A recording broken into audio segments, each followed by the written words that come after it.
What is going on, everybody? Welcome back in. This is Hawk Talk on Melrose. Feels like we just did an episode because we literally just did an episode 2 days ago. This morning, I texted Tyler. I was like, "Hey, let's do an NFL draft preview." We weren't going to do one, but the more I thought about it this morning while I was driving for work, I was like, you know what? I think it would be kind of fun to do one. And then, like 2 hours later, we get the news that Deacon Hill is transferring out, and so I guess we're going to start with that, and then we'll get into the NFL draft. So, Tyler, what's your initial thoughts on Big Deke going into the transfer portal? Something that we all wanted to probably happen, and it finally happened. Yeah, I tend to agree with you, and what I mean by that is you tweeted out Christmas came early, and subtweeted the news of him transferring. So I agree with you there. And I'm not trying to like kick a guy on his way out. Like that's not really what I want to do. Everything that I've heard and seen is, he's a good teammate. Guys like him. He was really good with the media, even though, obviously didn't play well. The offense didn't play well, but he answered everybody's questions. He was good about doing that. So that's just a sign of a good person. And that means something, So, start there. He's a good dude, but he's an awful quarterback. We've said that two things can be true, right? Like he's a good dude, but he's just not a Division I quarterback. I don't know how many times you said it, countless times where you're just like, man, if this guy transfers, I just can't see him being a starter at another Division I program. Yeah. And I can't either. I'll be very curious to see where he ends up, but Initial thoughts is I'm just happy. I think, and add this to the list of quarterbacks under Brian Ferentz that have transferred out. What is it, 6 now or something like that? Yeah, and I was going to bring that up as well. Yeah.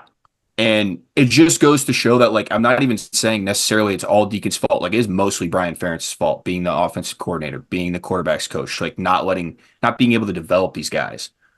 But I go back to 2 years ago, and we were sitting on here and complaining about the offense and then specifically Spencer Petras. And then this last year, we were like, man, I think we owe Spencer Petras an apology. We didn't know it could get any worse. And it did. And to me, that means these quarterbacks we're playing in a broken system. There's no doubt about it. But Deacon Hill, man, I pulled up the stats here. He went 122 for 251 last year, 48.6% completion percentage. But hey, he went 6-3 though as a starter. 1,100 yards, average 4.6 yards of completion, 5 touchdowns, 8 picks. He went 6-3, and I you sent me that or something, or I sent you it. I can't remember. And I tweeted back, or I was texting you. I'm like, this makes me so angry because it's like as if the defense and special teams were not the sole reason he went 6-3. Exactly. I just read off the stats. What did he do to go 6-3 in those games? Absolutely nothing. He had more turnovers than he did touchdowns. Put that in perspective. Correct. 8 interceptions to 5 touchdowns. I'm glad he's gone because it kind of just wipes away this bad taste and the fans and everything like that. Like it needed to happen. It needed to happen. And I'm with you to begin. It's like, I'm not here to bash on the guy. As he, like you said, is on his way out, but it is just a fact that this guy was going to Fordham, or I think it was Fordham, for a reason. Yeah. And I said this on 2 episodes ago when I did this by myself. I said, 3 things. Number one, all right, what was the first one I said? It was, that it was a long, between now and the first game, everybody needs to calm down because everyone was freaking out that he was taking the first string reps. Well, it turns out that's kind of true, right? Calm down, things will work out, and something like this works out. I said, number 2, the experiment is over with this guy. It's been over with. It was a 10-game experiment. It should have been over with after the first 3 games, but it wasn't for whatever reason. Brian just decided to just keep having him out there. And that's another thing we can talk about with how Brian seemed like he never gave the backup a chance just to go out and just see, hey, maybe he can play a little bit better that said game, right? Never would do that. You go back 2 years ago. Yep. What's the upside with bringing in Padilla? It's like, well, I don't know, Petras is struggling. Why not just put something else in there just to see if something could be better? And then I said the third thing for Deacon was maybe, and I know a lot of people are going to hate this, but maybe he will improve a little bit. But I also said, though, even if he shows a little bit of improvement, I just don't think that's quite enough because he's just not a D1 quarterback. So even if he does improve a little bit under Lester, it's still not going to matter because he's just not a good quarterback. And I really feel like what happened was he went through spring ball. I truthfully think Lester, he's been at a lot of places, right? Western Michigan, the Packers, Syracuse, some teams before that. I guarantee you that was one of the worst quarterbacks that he's probably had to coach in the last how many years. And I'm sure after it was all said and done, he had a meeting. I'm sure Kirk was there, whatever. And I'm pretty much guarantee they just told him like, hey, it would be best if you left. You can stay on the team if you want, but you're never going to see the field again. And if you want to be buried on the depth chart and never play football, in a game, then that's what's going to happen if you stay here. It'd be best if you go somewhere else, go to a smaller school where you can compete for the starting job, blah, blah, blah. And that's what he did. And so I think, and personally, and I don't know if this is 100% true, but I just think I honestly probably thank Tim Lester for this. I really feel like he is taking full control of this offense. Now, I will say, like I said, once it comes to game time, right? Kirk's fingers are going to be on it a little bit. He's going to, make sure we do things during the game. But in terms of just the actual offense, I think this is another indication that Lester is in full control. And because I really don't think this happens if Brian Ferentz is still on the coaching staff and he's still the quarterback's coach and he's still the offensive coordinator. I really don't think this happens. And that's where, again, we got to go back and thank Beth Getz, honestly. It starts there. We said it from day one. Brian is he's the main culprit. And, yes, we don't have talent at the quarterback position, but that's because of Brian. Yep. It's directly correlated to the fact that he was the offensive coordinator with a scheme that was broken. It was outdated. It was ancient. And then combined with the fact that he's the one in the meeting room, nitpicking quarterback play. And it's what? The guy was an offensive lineman. Yep. I think it's the one position. I think you look at for example, Coach Bud is now their wide receivers coach. That's a little bit, and he didn't obviously play wide receiver. He played quarterback back in the day, right? But outside of the quarterback position, you can kind of get away with that a little bit. For example, Abdul Hodge, he played linebacker for us. Well, now he's tight ends coach.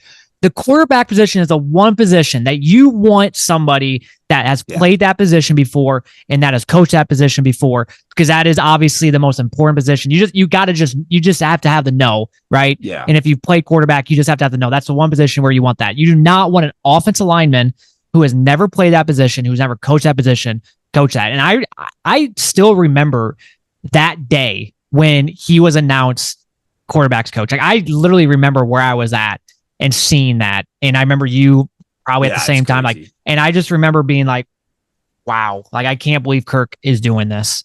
I can't believe that. How long into the process was that? When he was it at the same time as he was offensive coordinator? No, it was only 2 years ago because he got his OC in 2017 is when he started as OC. And then 2021 was a horrible year, right? That was the year that we beat Penn State, but then after that Penn State game, it just went downhill. Offense was horrible. And instead of, maybe getting a new OC, Kirk just doubled down and made him quarterback's coach after that year. And it was a giant FU to the fan base. Yeah. But John Stepp had this tweet out. So since 2021, 6 players have transferred for the quarterback position: Deuce Hogan, Padilla, Carson May, Petras, and Labus. And all I'm going to say is this. So there's been a lot of things that you can maybe circle and say, okay, this was the reason why Brian Ferentz was horrible at his job. But I will say this. If Spencer Petras at Utah State, who, by the way, was announced the starter going into next year, I don't know if you saw this, but he's only turned the ball over one time in 13 practices for Utah State. He has made 2 guys transfer because he has solidified himself as a starter for Utah State, which tells me he's been looking pretty good for them. Yeah. If he does good at Utah State, and then apparently Joey Labus had a really good spring game at Central Michigan. If both of them do good at their respective schools, although I know the competition's not as good as Iowa, that is going to be probably one of maybe the biggest indictment on Brian Ferentz, because it's like, okay, you had these guys and you made them look horrible, and now they're somewhere different, and they all of a sudden look better, and they look decent, and they look okay, right? Yeah. I'm just saying, like, that will be the biggest thing if these two guys turn out to be okay. And I mean, to a lesser degree, I know it's not quarterback where it was directly involved with Brian being the quarterback's coach, but we just mentioned on the last podcast, look at Charlie Jones. He leaves. He looks like a completely different player. Like, it wouldn't shock me if it happened with the quarterbacks that have transferred out as well. It wouldn't shock me. No. And I sent you that thing today. We just talked about, like, what's the upside, that press conference from 2 years ago, where they asked him, this was at the time when Spencer Petras was really struggling. And it's like, why don't we bring in somebody else? And he brings up, like, what's the upside? And he's just talking about, we feel most confident with Spencer Petras, blah, blah, blah. And, the practice. And it's like, okay, but that all comes back then to development. And then they asked him about Joe Labus in that same quote or that same presser. And he's like, well, he's nowhere close to being where Padilla and Petras is at. Well, it's like, okay, at that point, Joe Labus has been in the program for a year now. So that is on you then. That is on you developing. Like, if he is nowhere close to he's been in the program now for a year. He should be better than nowhere close. So that's on you. That's an indictment on you. That's so. Like, what is Brian? I wonder what Brian's, like, idea of being, like, anywhere close is, because, like, obviously everything was horrible. So, like, what does that even mean? I never really got an explanation when he left. Like, what, just kind of some of those types of things where it's like, what were you really looking for? I mean, you're not, like, I don't get it. It makes zero sense. So whatever. So now the quarterback room, and this is, hopefully we get a transfer, but right now we are at Cade McNamara, Marco Lanes, James Razar, which is good. He's coming in this August, and he's a guy that can actually run. The problem with him, though, is he's not going to, he's only a freshman. True freshman, he's not going to. But I'm excited for him because I think he's the type of guy that, with his running ability, I think can be pretty good. And then Jimmy Sullivan, class of 2025. So that would be next year. So we have yet to get a guy that Lester wants, right? So it's going to be interesting to see. Like, all these guys are essentially Brian Ferentz guys, right? Guys that that the old coaches or Brian and staff, they have went out and recruited. Yeah. So it's going to be interesting to see moving forward how we start actually recruiting quarterbacks. And it's going to be interesting to see if we end up picking up a portal quarterback, because essentially at that point, that's going to be somebody, because if we do pick up a portal quarterback, that's going to be someone that Lester's been after, right? It's going to be kind of Lester's decision. Like, I want this guy, or, let's go after this guy, or, let's start talking to this guy, right? And so it's going to be very interesting to see how we navigate. And it's going to be interesting to see if just the recruiting improves, because it's been really bad. I said on the last episode, not only are these guys leaving Iowa, but they're going to MAC schools. They're going to small schools because they're just not quite good enough for the Power 5. And it's like, it's literally player after player of this. I mean, you go back, it's Nate Stanley was the last one that was, like, actually survived his entire 4 years at Iowa and actually wasn't bad. Outside of that, it's just been the last 4 years have been horrible. So I'm really intrigued to see how that changes now with Lester and how that kind of moves forward. So in terms of transfer quarterback play, in terms of, getting a transfer, a guy that was in the portal today, that Brandon Sullivan from Northwestern, I know his name was brought up a few times today. I don't know if there's any smoke to that or not, but to me, that wouldn't be a bad get. Like, I think there's probably better options out there, but I think if you're Iowa, you at least entertain that, because he has experience. He's played in, 6 games last year when the other starter got hurt, including the Iowa game he played. And he's a guy that can run a little bit. So I like I said, I would entertain the idea of him. Is there someone probably better than him in the portal? Probably. But I personally don't think we're going to get a really good quarterback, just because of the fact that well, you're going to be competing with Cade. You're probably not going to start as long as Cade is healthy, right? So it's going to be hard to get a really good player. This guy, I wouldn't mind this at all. I mean, a guy that can compete with Cade probably wouldn't beat him out, but do you feel comfortable if Cade gets hurt? You got this guy that has experience playing in the Big Ten. I'd be for it. Yeah, so like you mentioned, like what we have now on the roster and what's coming in. I didn't know if you wanted to mention it, but John Miller and Chris Hassel kind of were like tweeting right away, like, oh, yep. You kind of said, you kind of put it in like terms of like, oh, there's doom and gloom now. We don't have anybody as a solidified backup that might get playing time, obviously because of Cade's injury history and whatnot. And he took all the first team reps in the spring, and now he's just gone. And we're setting back, Marco, if he was the next guy to, he was only taking the third string reps and yada, yada, yada. And listen, but they were like, we were all complaining about this last year, right? Like what you can't switch up now and be like, well, now I want him. It's like, no, like I have faith that we will go out and get a quarterback in the transfer portal. You mentioned it, you've heard it, you've seen it from Brad Heinrichs. I mean, he's confident. And I think there are some players that are interested. It's just a matter of obviously who we go after. So I just wanted to see what your thoughts were on that. I know we talked about it off camera a little bit. Yeah, they mentioned that.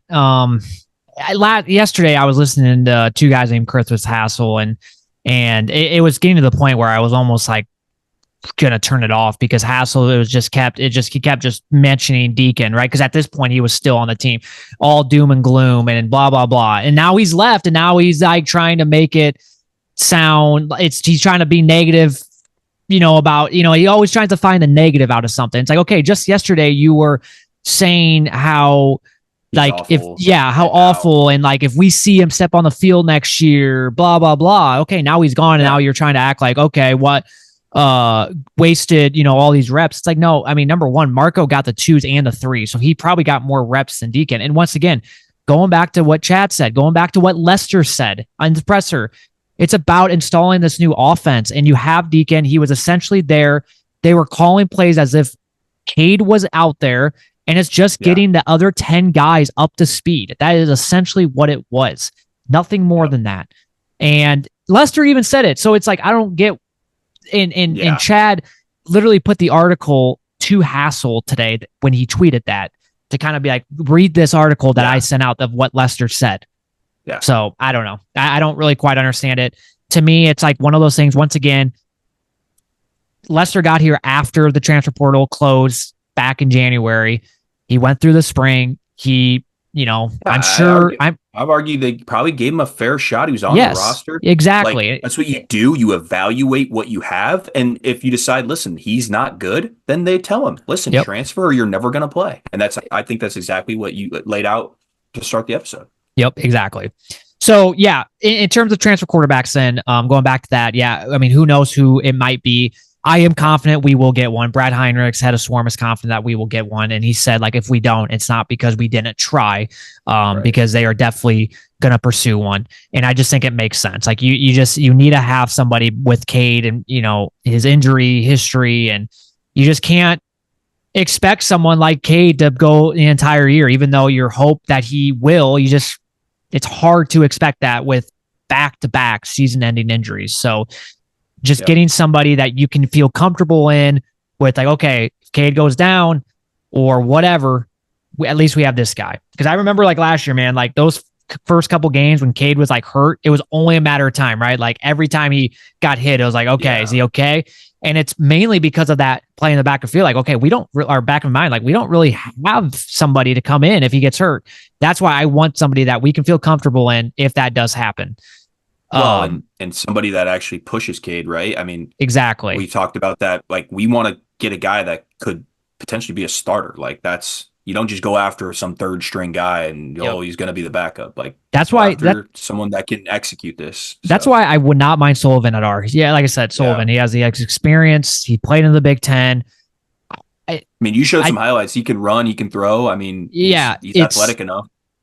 I honestly think it would be like the perfect fit. He has, I think, 2 more years left. So it'd be one of those things where even if he doesn't beat out Cade, like you're probably going to be the starter in 2025. So it'd be the perfect fit. But like I said, it's almost like dreaming at that point, with getting like a quarterback with like experience like that and things like that. Cause I almost feel like it's going to get to the point where our options are going to be very limited, where it's probably going to be a quarterback that has really no experience. Right. And it's like, dang it. But, we'll just have to wait and see. In terms of transfers, though, I do want to bring this up before we get in the draft. Is today we are hosting Raylan Sharp, the FCS All-American wide receiver out of Missouri State.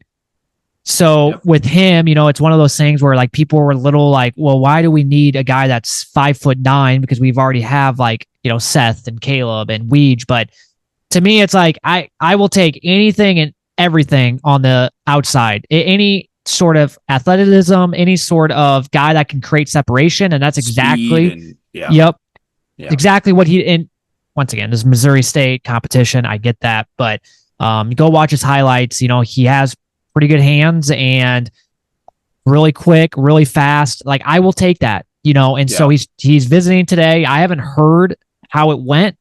I haven't either.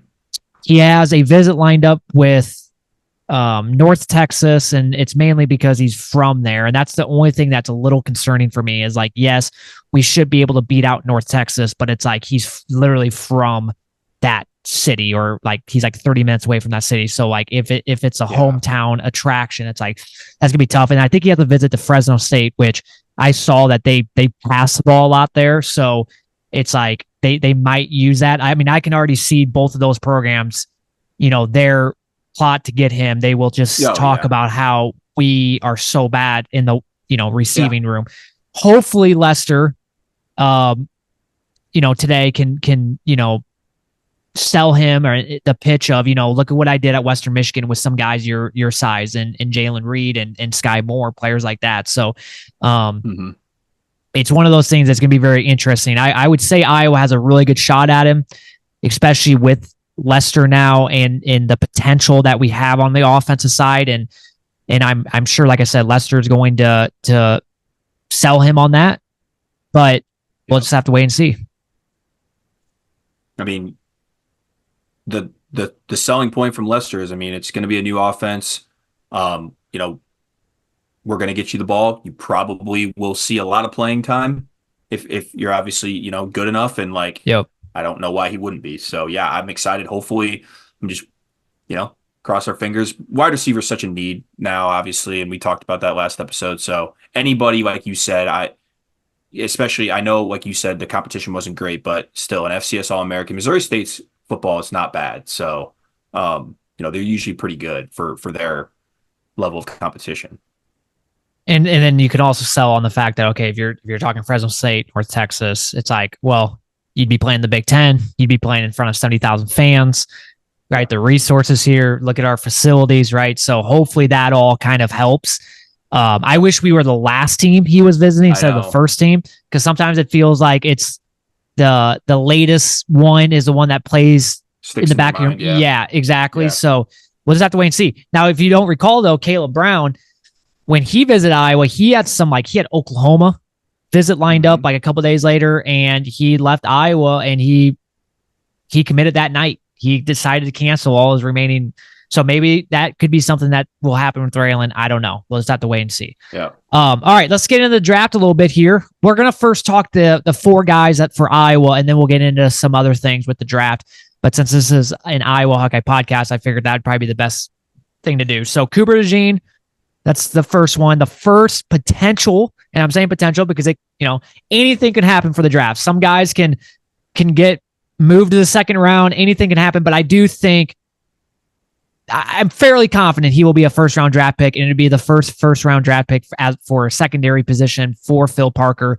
And I'm excited for him. I think wherever he goes, I really do think he's going to provide a lot for whatever team, because he can play corner, he can play nickel for you, he can play safety, special teams. Like, he's got the entire package. And I've been seeing like around 22 is kind of the area. I know the over-under on DraftKings, I think I saw, was 22.5. So I've been seeing a lot of Philadelphia Eagles at 22. That could be one. Green Bay, but the problem with Green Bay is if he gets drafted, they have a 25th pick, so they would have to trade up. So his pro day definitely helped him a few weeks ago.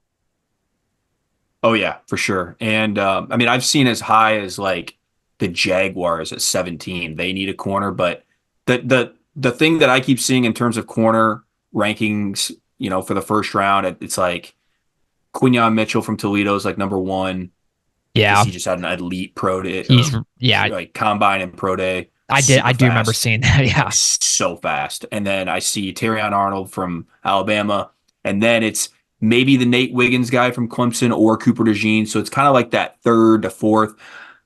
I think obviously, everything that I've been seeing and reading, and he's going to be a first round draft pick. Like you said, it's a matter of where he goes. I see like the Lions at, if he somehow fell to the Lions at 29, or if they moved up to try to get him too. I mean, of course, I'm a Vikings fan, so I'd hate to see that. But just after last year, like Jack Campbell on the Lions had a hell of a year. Can't you just see like Cooper DeJean being like such a stud for the Lions? Laporta, they must love those Iowa Laporta, guys. Yeah, and same with the Packers. So of course, yeah, I'm super excited to see where he goes, dude. Like the draft is like my favorite time of year. So like Thursday is just gonna be awesome, the first round, and then obviously I'll be tuning in Friday as well. But what are the odds that if you had to place any odds that he would fall to the second round, what do you think? Or like what would you give that?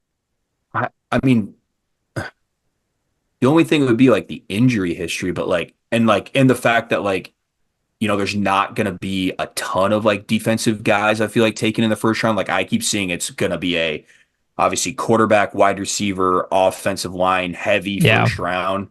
I think like the first defensive guy might go 8 to Atlanta, but that's if they're like, because that's if they like fill a need, they need like an edge rusher. But I've also heard like imagine giving Kirk another weapon on offense. So it's very offensive heavy in the first round. So I mean that scares me a little bit, but I just think he's just such a good football player. And I mean we know, right? Like not only on defense, his return ability, I think that helps him.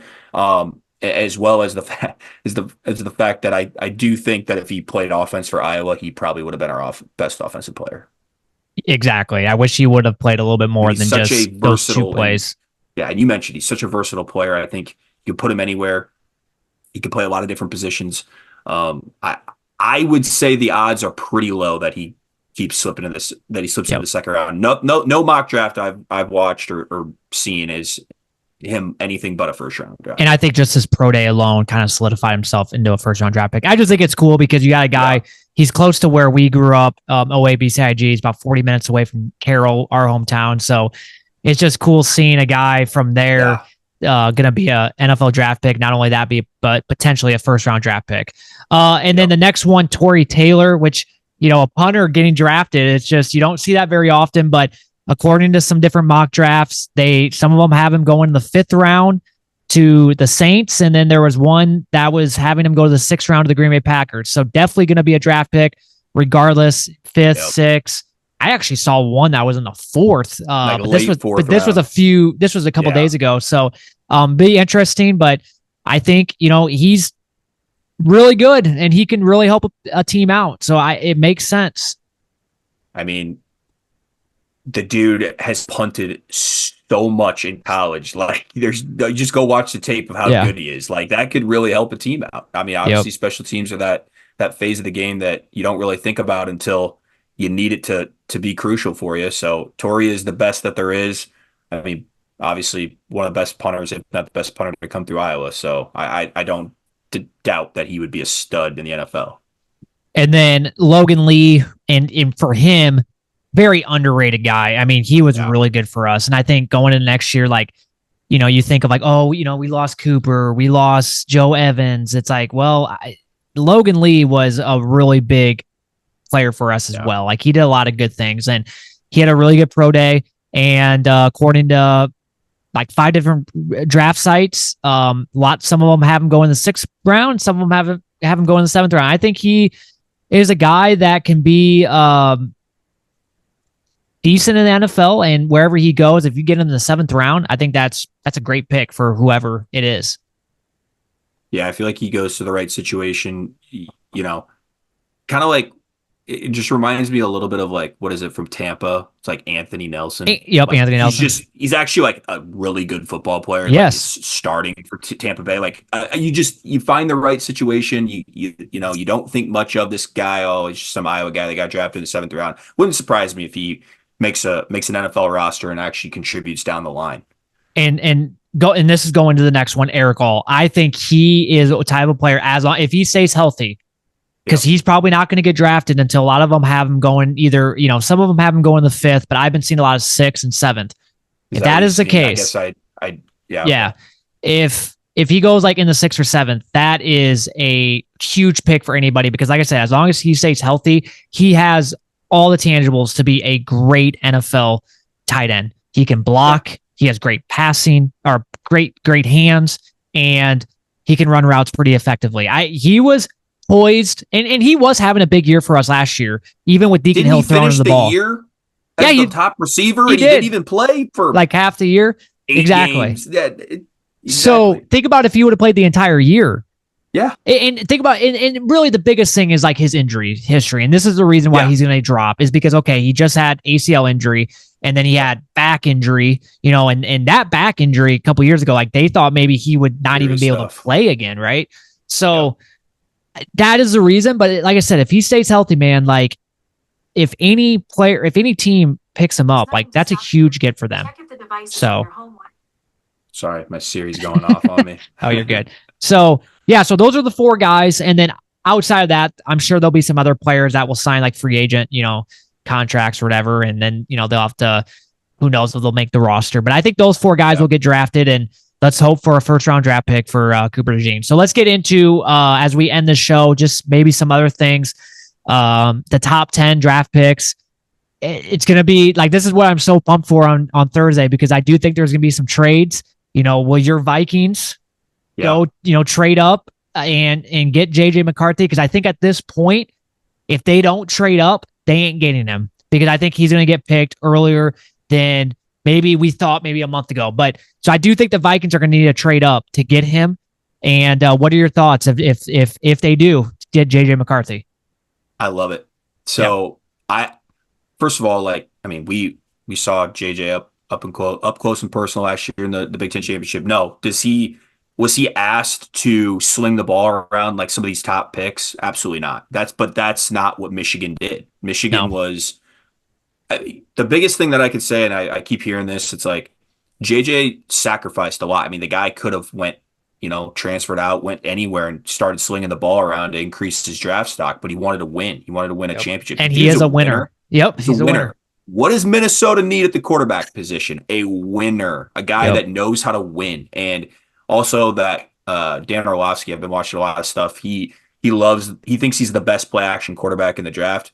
Minnesota does so much play action. I think it's a great fit. Really for any quarterback. I mean, dude, imagine any rookie quarterback coming in with the type of weapons that you're going to have in Minnesota. TJ Hockenson, Justin Jefferson, Jordan Addison, a good offensive line. Aaron Jones to hand the ball off to. Like, you're setting yourself up for success by being drafted.